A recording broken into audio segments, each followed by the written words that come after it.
So what I noticed amongst all of them is a common thread that I feel like, to me, clearly points to one particular nation. Like, as I was listening to everyone's, I was like, dang, bruh. Like, even though we all represent one, to me, there was one that I was like, you know what? I can't even argue. Like, I can't even argue. But let me just start here. Let me just start with, like, everybody's arguments, right? Let me come out of this window so I can look at my notes. Okay.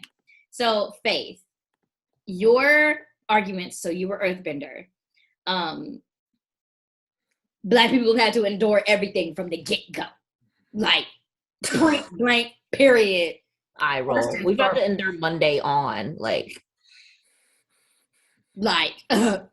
from the get-go. Like, yeah. I mean, for me, honestly, if there's one word that stands out to me about what Black people are and what Black people have had to do from their existence, from being stolen, is endurance.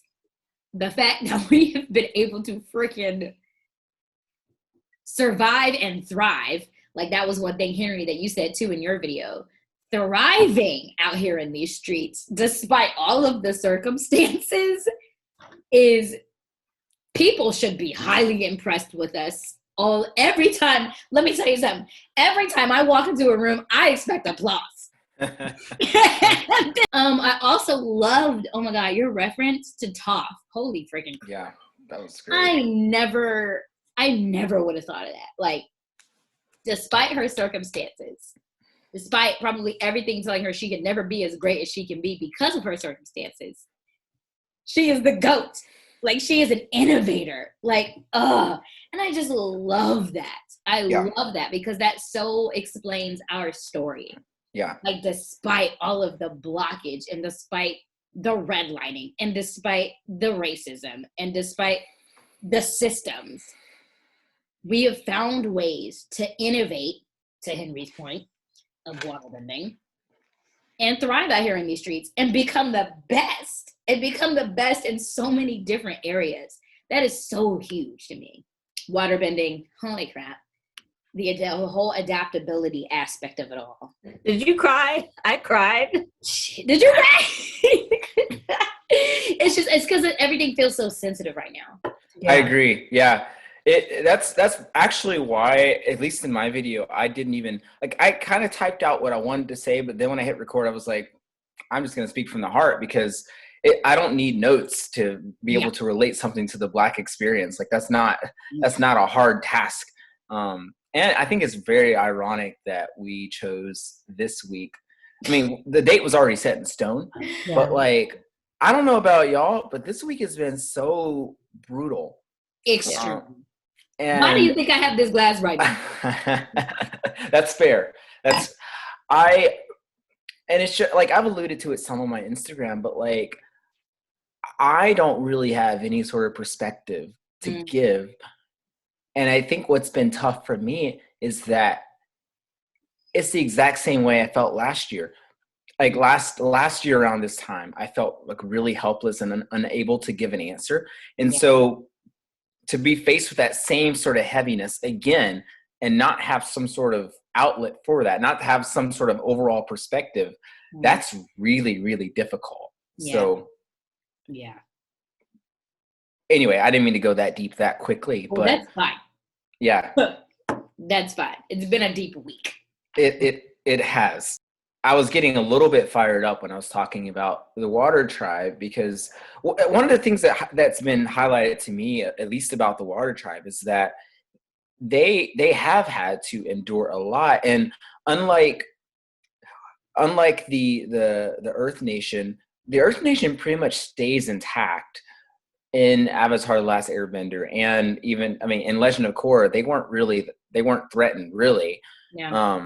They were threatened from within, but not really from without. But they, even through all that, they kind of stayed the same. Whereas the Water Tribe, they just had to adapt, and so it's not like they had a choice in the matter.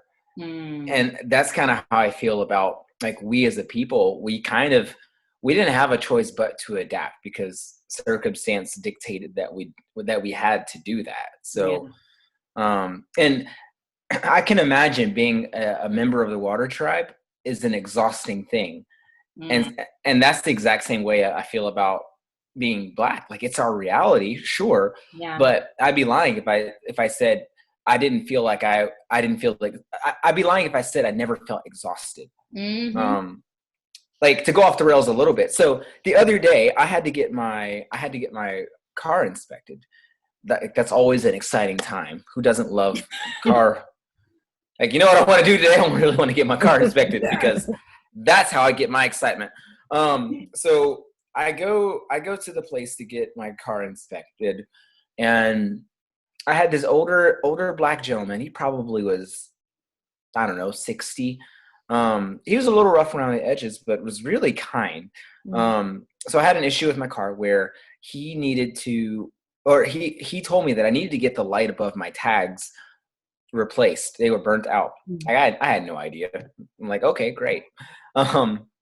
He gets out his tools. He comes and helps me, and like, he didn't have to do this. Like, he's doing this out of the benevolence of his own heart.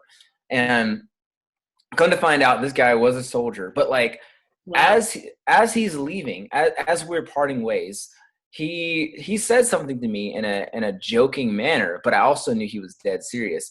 He said something along the lines of, they're still going to shoot you because you're a nigga. And wow. And he was joking, but like, I kind of laughed, but also was like, this feels very serious. And there's nothing I could say to that because I don't have anything that could say otherwise, you know? So that was before everything happened. And then as I found out, like, a couple of days passed by and then everything happened, I'm like, dang, that doesn't help my anxiety. Not helpful. And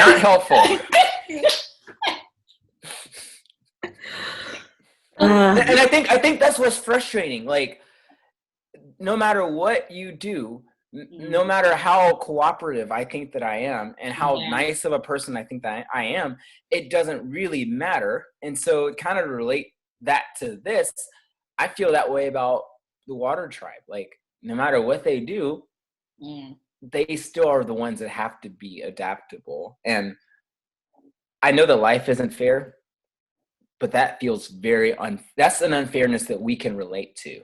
And that's one thing that caught me in yours, Henry, was like, you said that change implies some type of resistance, whether it's positive or negative resistance. And it kind of made me think of, like, you know how the Grand Canyon just like is the Grand Canyon and we don't really think about it. When you think about the like thousands of years of like wearing down, that's kind of what I connected your video to, because it's like, if I were to be in existence for my short lifespan and see this river going down a path, I wouldn't think anything of it. But, you know, thousands of years down the road, it's the freaking Grand Canyon. You know what I'm saying? And so it's like, it's a change that we're not going to see in our lifetimes. But it's happening very, very slowly and persistently. It's just wild. I was like, bars. Like, it was just so good. You're like, I'm not going to script anything and then spit bars. I was like, wow. Wow. Okay. You know, any other week that wouldn't have been as easy. I don't like how easy it was for me to think about that, but it's just been that kind of week. I love your parallel with Bossing Say and Wakanda. I was like, you get them. That's right. The side-by-side picture for me, I was like, oh my God, totally Wakanda. Well, you know, honestly, what as I think about it now, like, you could have even said, like, hey, a lot of these major cities back in the day, they had thriving Black communities. Like, even here in Charlotte, like, and we see the same for Detroit. Yeah. Absolutely. So that's a like, that's a really good thing to, like, that makes your case for you as well with being a member of the Earth Nation. Like, I could see that. I could definitely see that too.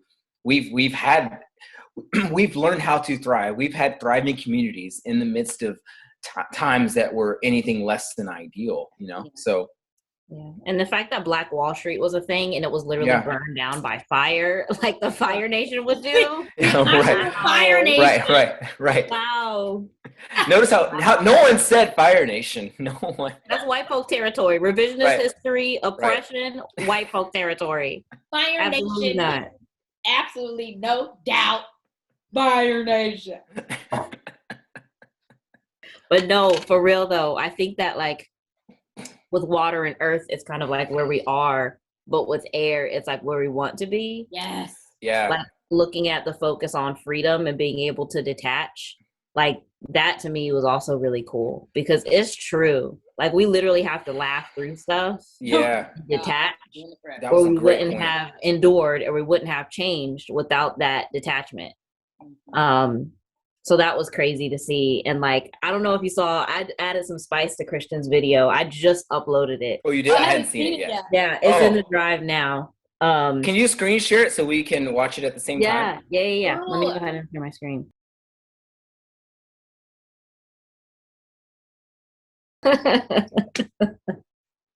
I never thought I would get so emotional talking about Avatar related things. Right? That was so good. That was so good. Faith. I started crying when I was trying to like compile all the evidence of the Black people like airbending, and the fact that I had to like I couldn't choose, and so it's like it's this weird thing where we're like so spectacular, and so the treatment that we get like doesn't really make sense, and so it's just like it was fun to edit and everything, and it was very therapeutic, but it's also like it doesn't make sense to me, you know? It doesn't make sense. I think it's hard, and it's really tough to feel like whatever space you walk into, we have to be on our game. Like, and that's not, again, fairness is elusive, but it's not fair, but it's exhausting to feel like we all have to consistently be just spectacular. And that's not something that's not something that a lot of other people have to feel like. I do think there's a commonality between we as Black people having to feel that way, and also women in the workplace and women in many situations having to feel that way. So there's parallel there. Yeah. But there are some times where I feel like, because I am in majority white spaces quite often, that whether it's implied or not, I feel the pressure to bring my best. Now, I'm naturally a person of excellence, but I also think there's an element to that where I feel pressed to be the best because I, in some ways, am one of the few representatives of people of color in the spaces that I'm in. To relate it back to the Avatar world, that's a burden that Aang also carried in a different way. But I do think, to Christian's point, we want to strive to be free. We're not, in many ways we're not, but I think the reason we fight so hard, like with humor and in other areas too, we see that with athletes. Like, golly, we're amazing athletes. Like there's no doubt in my mind that if we wanted to be good across the board in swimming, we could do it. Like we could. I used to joke with my when I was in high school. I ran track and cross country, and we were all very athletic people. I used to joke that you could put all of us on the men's volleyball team, and we would dominate right then and there. That's so true. Oh my gosh. But we have to fight. We have to fight to have that mindset of being able to detach. And I think to your point, Christian, over the past year, especially with everything swirling around us, it's been a lot harder to fight for that sense of peace. But I see a lot of us having to, like, that's the choice that we're having to make, because it's just been an onslaught of heavy thing after heavy thing after heavy thing. And I do think that's where we relate to the Air Nation, and more specifically, we relate to the character of Aang. Like, this kid lost everything. He came out of an iceberg, realizes that, but he still maintains that sense of peace. He maintains that sense of fun, adventure, even after losing anything he ever was connected to.